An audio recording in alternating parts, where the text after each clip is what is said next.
So we're holding Perek Chi, the ninth Perek, and top of page 8, Ayin Hey Amid Beis, 75B, 75B1 if you're in the art scroll. I'm going to go back a second.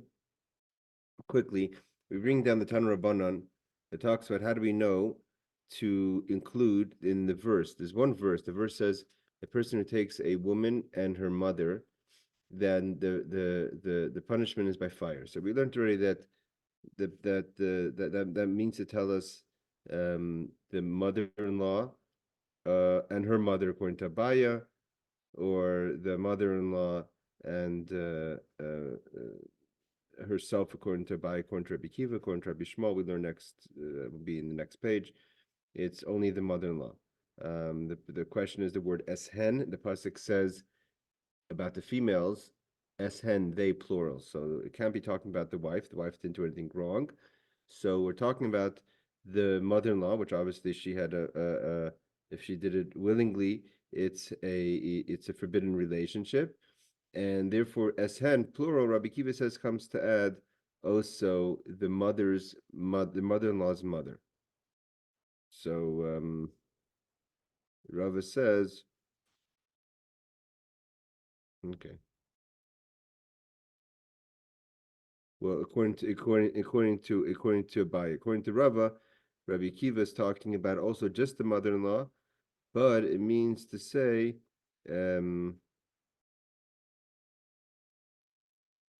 yeah, okay. So now the question is, but hey, Ariel, we're just going a quick chazara. The question is, how do we know the pasuk talks about a woman and her mother? According to Rabbi Akiva, it means the mother and her mother, the mother-in-law and her mother, whether it's according to Bai or Rava. The question is, the Tanur Rabbanan now is going to go into quickly and ask, how do we know that? How do we know that it's? How do we know that it's that we add other direct relations, daughter, granddaughter, daughter from your wife's side, etc. Father-in-law's mother, like just the direct relationships up or down.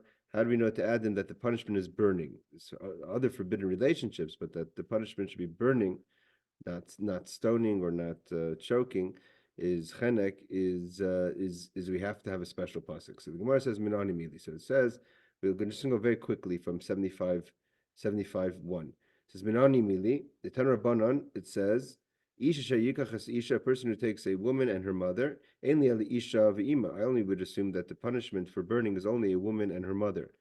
Bas Isha, the daughter of a woman, meaning a woman, a mother, your wife, and if you sleep with your wife's daughter, Bas Pita, or her daughter, meaning your granddaughter, or the woman's granddaughter, Bas Bina, or the daughter of her son, Minayin. How do we know that would also be included to be punishable by burning? We know that's forbidden, but how do we know it's punishable by burning? Number Khan Zima, it says by a woman and her mother, it says the word Zima. And it says about the forbidden relationships with daughters and granddaughters. Also, the verse says in Vayikra 18, which we'll see the verse again inside in a second. It also says the word Zima. Malahalan bita ubas bina, just like in the second verse. It means to include all direct relations. Afkan, so too when it says a woman and her mother, it's hinting to also include bita ubas bina, daughter, granddaughter from son, but those are all punishable by burning. Okay, that's the first question. Now we say, Minayin lasses charm kinikevis. How do we know to compare female situation and a male situation? We don't know what that means yet. So again, he says, Nemer kan zima. It says here the word zima, v'nemer lahalan, and by the case that we're trying to figure out, which we don't know what that case is yet, it says the word zima, and ma lahalan charm kinikevis, just like in our verse.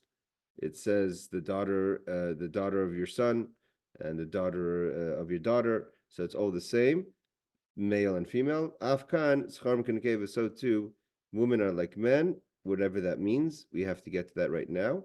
And the punishment is burning. How do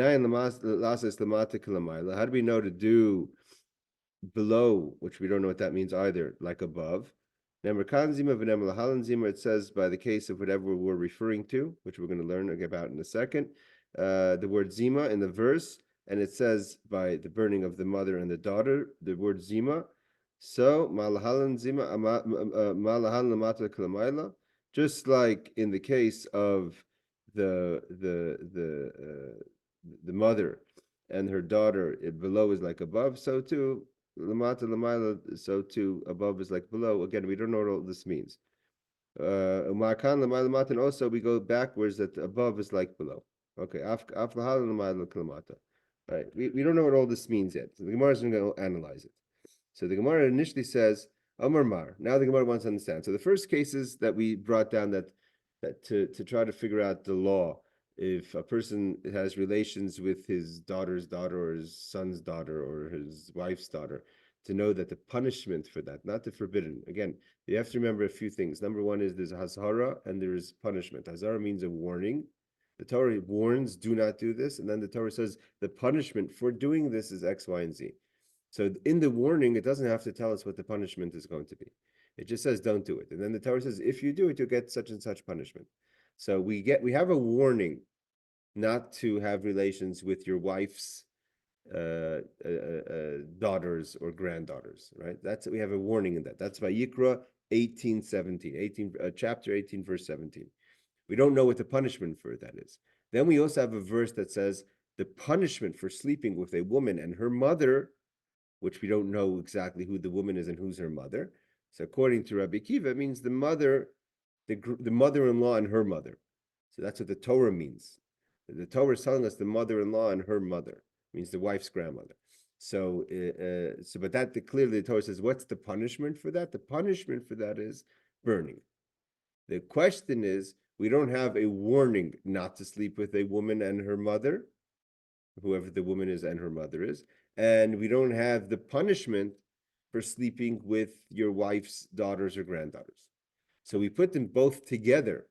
That the verse that teaches us about a punishment says the word zima. The word we're using what's called a hekesh. The verse that says the warning, do not sleep with your wife's daughters or granddaughters, says the word zima. We pile it all together, and it comes to teach us that there's a warning not to sleep with the group of relations that are direct, meaning mother, daughter, etc. And the punishment for that is burning. Okay, that's the first part of the Tanra Rabbanan. Okay. Then we go when we say that we want to add two things: male like female, and above like below. That we don't know yet what it means. So now we're going to analyze what that means. So Amar Mar.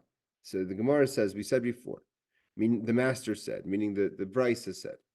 How do we know to make males like females? We don't know what that means. So the Gemara says, what would that statement mean? If you want to say that it means to tell us, we learned this last week, but we're just doing Chazara, that bas benaka bas bita, that the daughter of your wife's son is forbidden to you like the daughter of your wife's daughter. So the Torah says you don't need the brisa to tell us that. Why? And they say it together in the verse. The verse of 18 of Vayikra 18, chapter 18, verse 17 says, "As bas binav, as bas bita." You cannot have relations with your wife's daughter, a granddaughter from her son or from her daughter.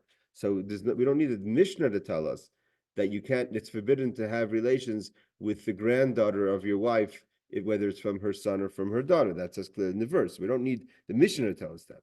So they come together. It says clearly in the verse together. Ella. So maybe it's coming to teach us that aim chamav ke'aim chamasai. That just like you're not allowed to have relations with your mother-in-law's mother, so too you're not allowed to have relations with your father-in-law's mother, meaning your wife's father's mother, which would be your wife's grandmother from her father's side. So maybe that's what it means to say that, to compare that's the male. The male means that the connection from this woman, meaning this grandmother of your wife, comes via her father, which is male. And so to compare it, just like it would come via her mother, which is female. So the Gemara says you can't say that's what that's what the Mishnah, the Tanur Rabbanan means. Why?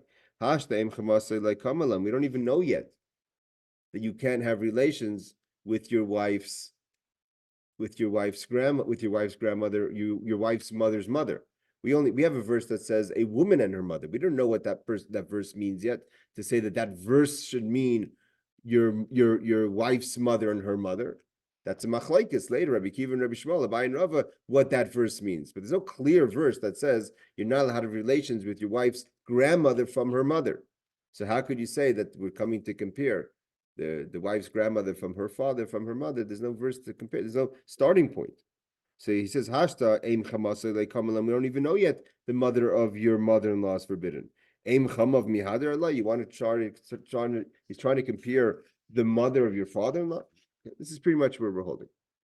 I wanted to do again. We did this little piece now, last week. I want to do it again.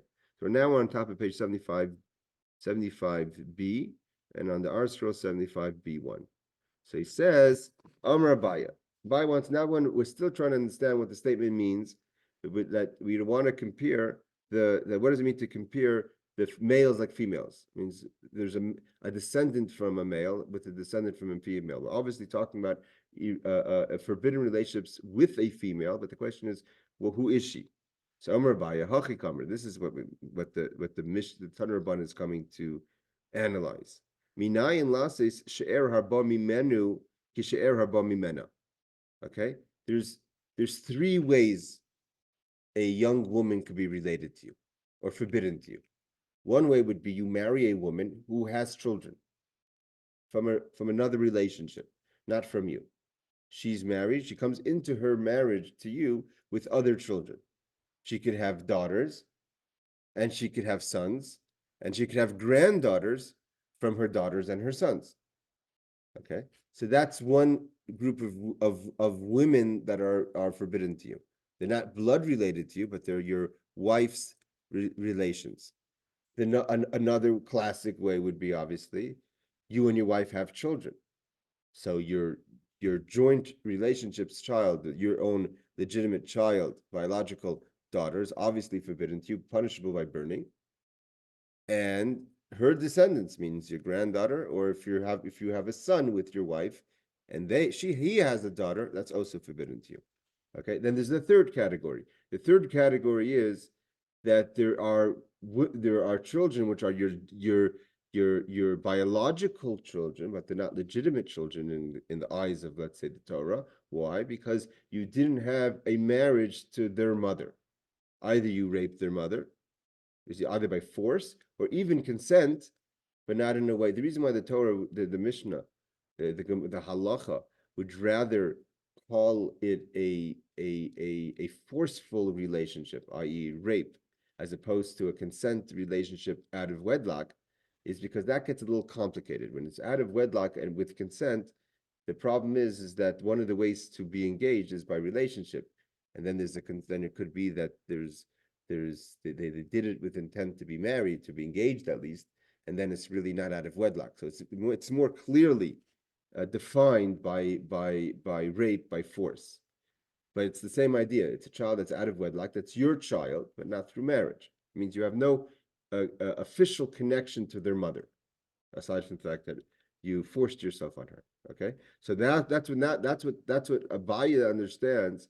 The Mishnah is coming to analyze that if child from such a forced relationship, or if it's consent and clearly not by marriage or engagement, then how do we know that if you have relations with a descendant of that relationship, a daughter or granddaughter from a woman or a man that was born from the forceful relationship, that the punishment would be a punishment of burning?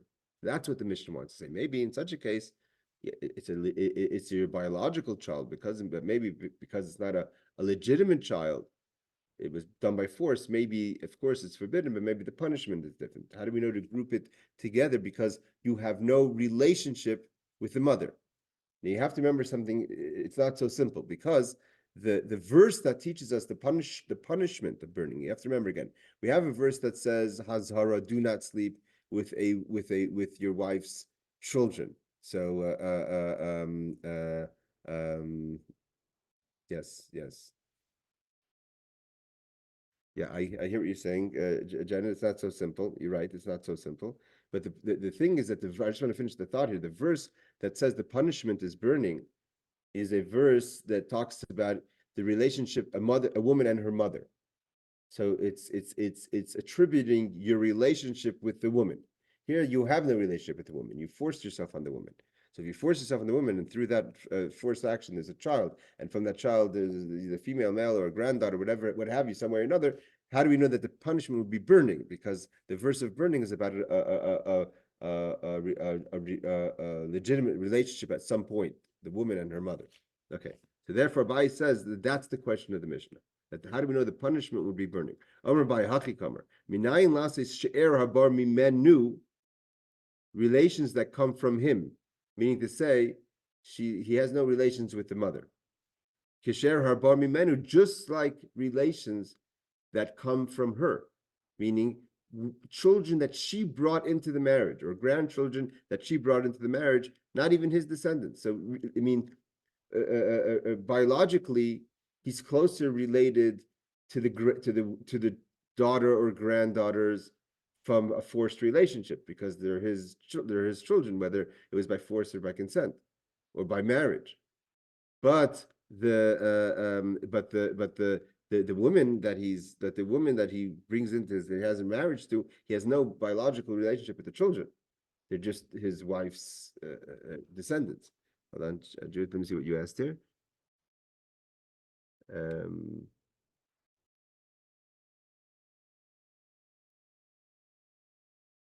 No, if he marries a woman legally, if he marries a woman halachically and she has children, that's clearly forbidden. If he marries a woman, and they have children together, that's clear. The question that the Brisa has is that what do we do about children that were born to him through force, or out of wedlock, clearly out of wedlock, but even if it's consent, but out of wedlock. The point is that you have no relationship with the mother. I mean, aside from the physical relationship, but no married relationship with the mother. So the pasuk is actually says a woman and her mother. A woman and her mother is burning. So therefore, from there we learn to apply it to a woman and her daughter. So a woman and her mother is the verse. We apply zima to teach us the woman and her daughter. Now that daughter doesn't have to be a biological daughter of yours, but it's your wife's biological daughter or granddaughter. And now we're trying to find out, how do we know to add your biological illegitimate grandchildren or granddaughter or daughter? So Amar Abaye Hachi Kamer Minayin Lasis She'er Haba Mimenu Kasher Haba Mimena. So he says Nemer Kan Zima V'Nemer Lahalan Zima. It says Zima by your wife's legitimate daughters or granddaughters, and it says Zima by your descendants. Now the problem is it doesn't say Zima by the woman's descendants. It says Ervas Bas Bincha or Bas Bitcha. It doesn't say anywhere in the verse that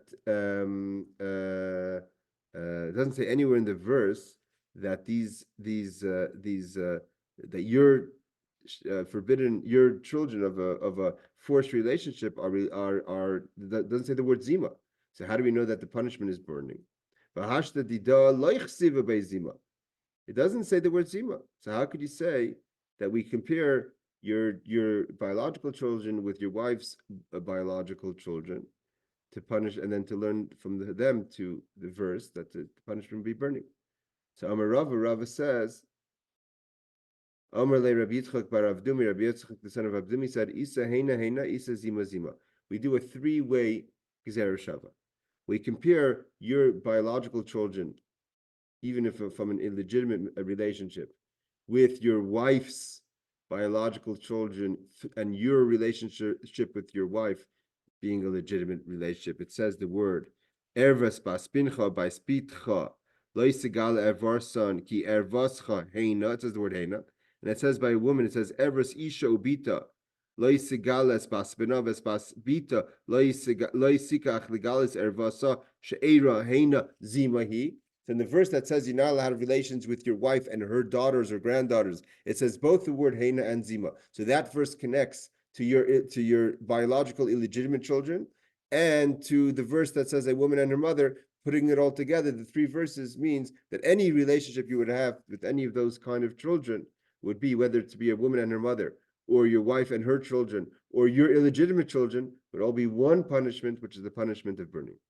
Okay, this is not classic ways of a hekesh. It's a three-way hekesh.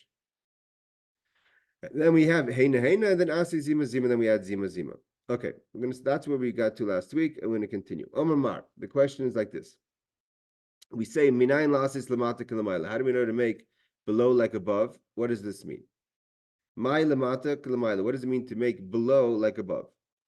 So the Gemara analyzes. Ilem, if you want to say, it means to say that bas beno bas bita, kibita, that your wife's daughters, granddaughters from her son or daughter should be punishable by burning like her daughters. Again, that can't be what the Mishnah means because they all come in a single verse. The verse says, Evras isha ubita es baspina ves baspita. So the verse puts them all together. So why would we assume that your wife's granddaughter has a different punishment than your wife's daughter? The Torah themselves groups them in one verse, and from the word zima, we learn to know that punishment is burning. So why would we assume anything else? There's no reason, there's no basis to need the Mishnah to tell us that lamata, meaning below, one generation below, which would be a granddaughter, is punishable like the generation above that, which would be your wife's daughter. That's the pasuk tells us that. So Bahadya Dadi Kasinan, Ella, it's coming to teach us. That how do we know? We have a verse. If you learn, the literal translation of the verse, do not take a woman and her mother. And according to Rabbi Shmuel, the word esen just means that your mother-in-law is forbidden to you. There's no verse to teach us the mother-in-law's mother, or for that matter, the father-in-law's mother. So therefore, we have no verse to tell us that that's forbidden, and we have no verse to tell us that there's burning. So maybe the question of the mission is, how do we know that your wife's mother's mother and your wife's father's mother are also punishable by burning like your wife's mother? So that's what maybe it means, lamata kilamayla. What's the obvious question? Why is that called lamata? That's actually one generation further up, not a generation further down, right? So the question is, how do we know that the mother of your father-in-law, the mother of your mother-in-law, is just as forbidden, which the Torah clearly says your mother-in-law. So the Gemara right away asks the question, why is the Mishnah use the word that, how do we know that below is like above? It should say above is like below. It means one generation further up, which is called above, assumingly, would be, how do we know that a grandmother is forbidden like a mother? Or a mother-in-law, like a grandmother, your mother-in-law's mother, your father-in-law's mother is forbidden like your actual mother-in-law. So the word lamaila lamata seems to be misplaced. So halamata kilamaila lamaila kilamata habi. So he says the answer is tani lamaila kilamata. You're right. How do we know to say that? We have to change the wording. And the actual wording of the mission is, how do we know that lamaila, a generation above your wife, is like the direct generation above your wife? It means that your wife's grandmother is forbidden to you and punishable by burning, just like your wife's mother. If that's the case, the Gemara says, Nemer kan zima, v'nemer lahalan zima. So what do you want to say? That the Mishnah continues, that how do we know to burn a person who has relations with his wife's mother's mother or wife's father's mother? Because it says zima somewhere by them, and it says zima by the grandmother, by the mother-in-law. So the Gemara asked the obvious question: how could you say that? There's no verse that tells us anything about the wife's mother, mother's mother. It doesn't say the word zima. It doesn't say anything. So how could you say that it says the word zima? There's no word zima to learn that the punishment should be burning for your wife's mother's mother, or your wife's father's mother. So Amar Abaye says like this: Hachi ka'amar. This is what the Mishnah means to ask. Minayin lasais shalish dairis lamaila kesharish dairis lamata. How do we know to make that we should go 3 generations above, like we go 3 generations below? What's the 3 generations below? The 3 generations below is your wife, her daughter, and her granddaughter. That's 3 generations. So therefore, we'd say your wife, her mother, and her mother's mother. So Kishalosh Dairis Lamata. So in Nemer Lamata, by the case of your daughter, your wife's daughter, it says the word Zima. And it says zima by your wife's mother. Mala mata shalosh dairos, just like it says in the verse, zima, it means the verse continues to teach us that it means 3 generations, your wife, her daughter, and her daughter's daughter, or her son's daughter. Aflamila, so too above, it says your mother-in-law is forbidden to you. It means to say your wife, your mother-in-law, or your father-in-law's mother, and your mother-in-law's mother are all forbidden to you, and the punishment is burning. Shlosh dairos.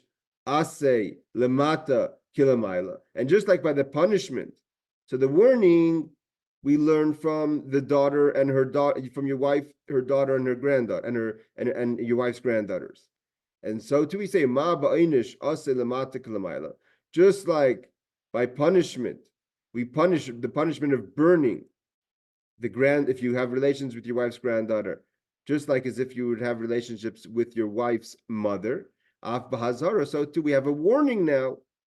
That the warning of the pasuk that teaches us not to have relations with your granddaughter, your wife's granddaughter, comes to include to teach us a warning. You can't have a relationship with anyone above your wife 3 generations. Okay, that's Abaya. I'm not going to go into the Rashi's. Interesting. Yeah. I mean, not from a halachic standpoint. Yes, from a halachic, but from your wife's mother's mother, so your wife's grandmother. Yeah. It just seems like a Far-fetched idea. far-fetched idea. Yeah. Number one is I think we learned earlier, a few months ago, that that the age difference that they're wanted to know how soon could a person have a child.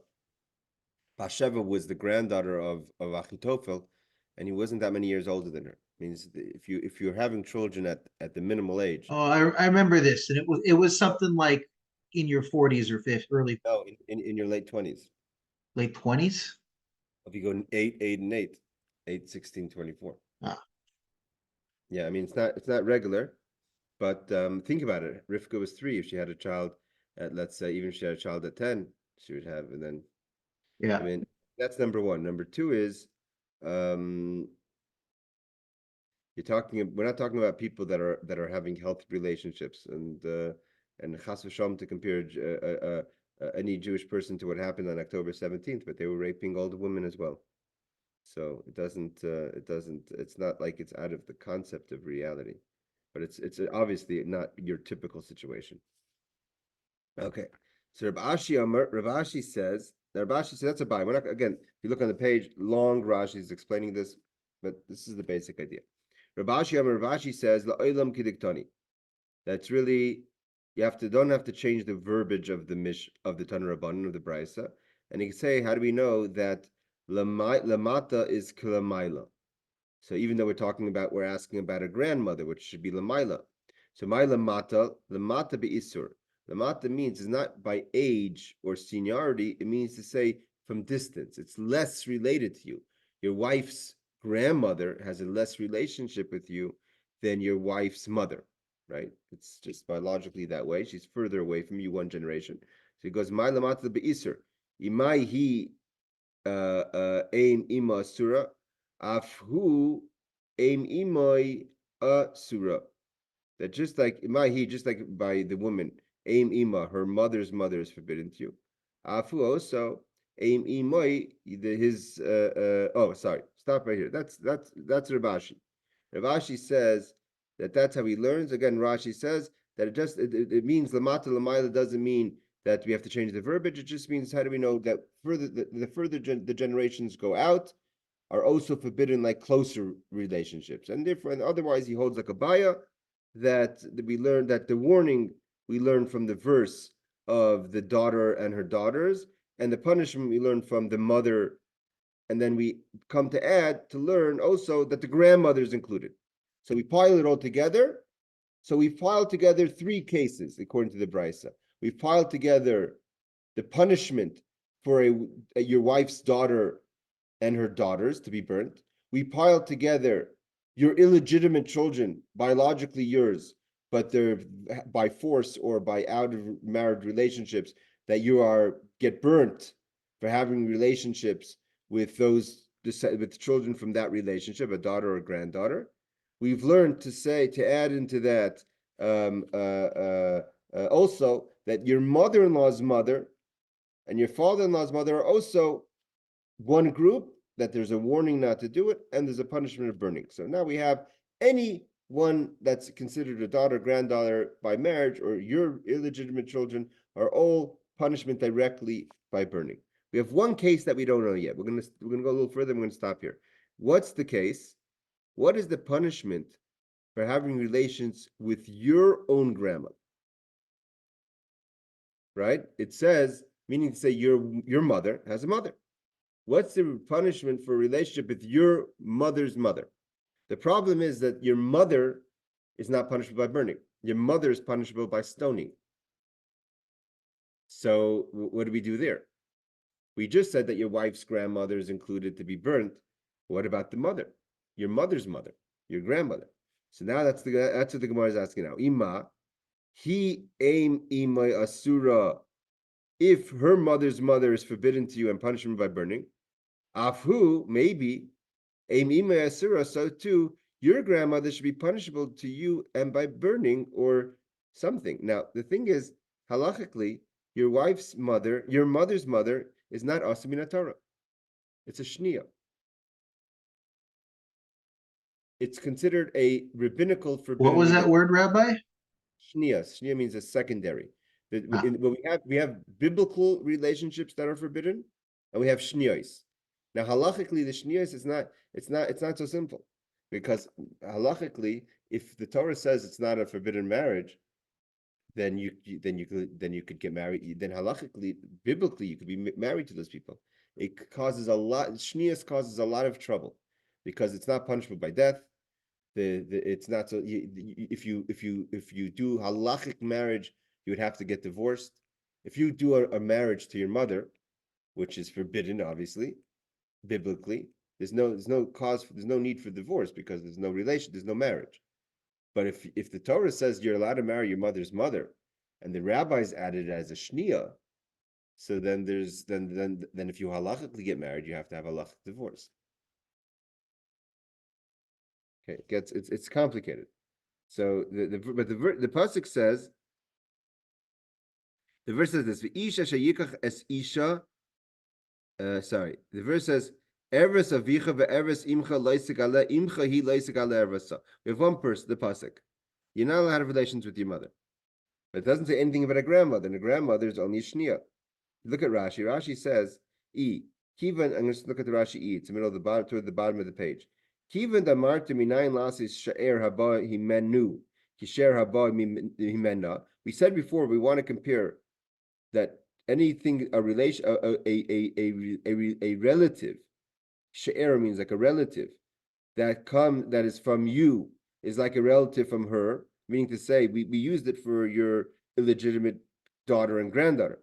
So name my he aim ima sort of, if you want to say that her mother's forbidden to you. Af who, so too by him, aim ima, his mother's mother, his own mother's mother, asurulai mishum erva, should be an erva, should be a forbidden by Torah. Va'anan, and we know the halacha is Gabishnias midivisreifrim tanan lai bivamis perketzat. In the Gemara Yivamis, it teaches us that your own mother's mother is only a shnia. So the question is, why is she a shnia? If we say that we compare the males to the females, why isn't your mother's mother, your actual biological grandmother, forbidden to you just like your wife's grandmother? Actually, if you think about it, the Gemara is asking a very legitimate question. I mean, your wife's mother's mother's mother is forbidden to you, right? So why wouldn't your own biological grandmother be forbidden to you according to Torah? I mean, it's a normal question. So the Gemara says, "Ima he aim ima asura afhu aim ima asura," and he's basing it on what we said on top of the page, that zecharim kinekavis, that male like female, and Abai said male like female means that your she'er, your relations are forbidden to you, like her relations are forbidden to you. So we're just going to finish this one more line. Amar Abaya says, Kra imcha he. We have a verse, and the verse says, she's your mother. She. The word he here is the word, is a point word. Mishum ima ata mechayva v'iyat mechay mishum aim imay. Abai says the pasuk is coming to teach us when it says he is coming to eliminate anything that's not your mother. That your mother's forbidden to you, but not your mother's mother. And therefore, by halachically, from the Torah, your grandmother is not forbidden to you. It's only a shnia. All right, we're going to stop here because the next piece gets complicated. Hey, Howard, just coming on to the tail end. But Rava says, we'll just do a few minutes because Howard came on, so you should learn a little Gemara. Amar Rava says coming to teach us the answer is different. Amar man, bein leman da Amar don mina umina, bein leman da Amar don mina v'oki basra, lo yasya. Okay, we're going to stop here, but I'll say it outside. We have to do it inside. Rav is going to learn a whole new idea. There's a machlokes. How much do we learn from a hekesh? Once you compare something, does it compare it 100% or not? So if first of all you would say if we're not comparing 100%, so we don't have to learn just because we're learning the granddaughters are forbidden to you. Your illegitimate biological granddaughters are forbidden to you, and punishable by burning, just like your wife's granddaughters are forbidden to you and punishable by burning. So you would say that we would include everything about your wife to you, and therefore, just like your wife's mother's mother is forbidden to you, so too you would assume your own mother's mother is forbidden to you. But there's one fundamental problem: the death sentence for your mother is stoning, and therefore, right away, the Torah already changes your mother from the regular case. Because if your mother's death sentence would be burning, so you could try to we could pile it all together. You can't pile it together. This death sentence for your mother is different than the death sentence for your wife's mother and your wife's mother's mother and your daughters and your granddaughters and your wife's granddaughters. All that is in one category of burning. Your mother's is a skila. And then a second thing, we're not even sure if stoning is more severe than burning. One opinion says, we learned before, that stoning is more severe. And so therefore, how would we know to give a more severe punishment for the grandmother? And even if you say that stoning is less severe, we already made the mother less severe than your wife's mother, because burning is more severe.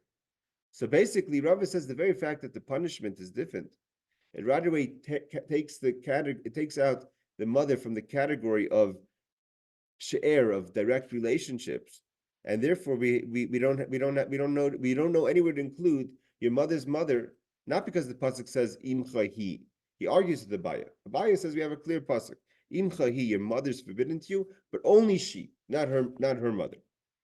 So Rav is going to learn it out of a svara, and we're going to continue with this until the end of the page. We'll do that next week. But I just want to say something. We'll go back to imahi. I just want to say something. You know what Ariel asked. You have to remember something. This is the Torah. And the Torah says what is forbidden and what's not forbidden. It's not about what makes sense to us.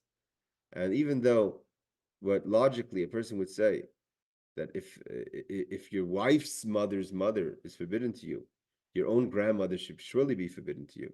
The Torah doesn't see it that way, and therefore the Torah has it as a shnia. Of course, it's forbidden to you rabbinically. That's not forbidden to you biblically. It's considered a shnia, and therefore the halachas get complicated about if you actually propose marriage to your mother's mother, you would have to be divorced, etc. And the punishment is not death; it's an isser, it's not death. So we'll go into more about it next week. But I don't know. I'm not going to try to give a svar to say why it's different. But there's some way or another you could understand that it's connected to the relationship of your wife. That there's the difference between that your wife's relationship to you is so close that anything outside of her is forbidden to you, whereas the relationship to your mother is in a different way than the relationship with your wife. The Torah says that. What does the Torah say? That when a person gets married, she'll leave their parents' home. That is your relationship. Your relationship is your wife now, not your mother. It says when you get older, get married and leave your mother's home. That's what the Torah says. It says in the beginning of Bereshis. And from that, we could kind of maybe understand what the Torah is going with, why the Torah is so focused on your wife's relationships that are even stronger and more forbidden to you than your own personal relationships. But that will be discussed a little next week.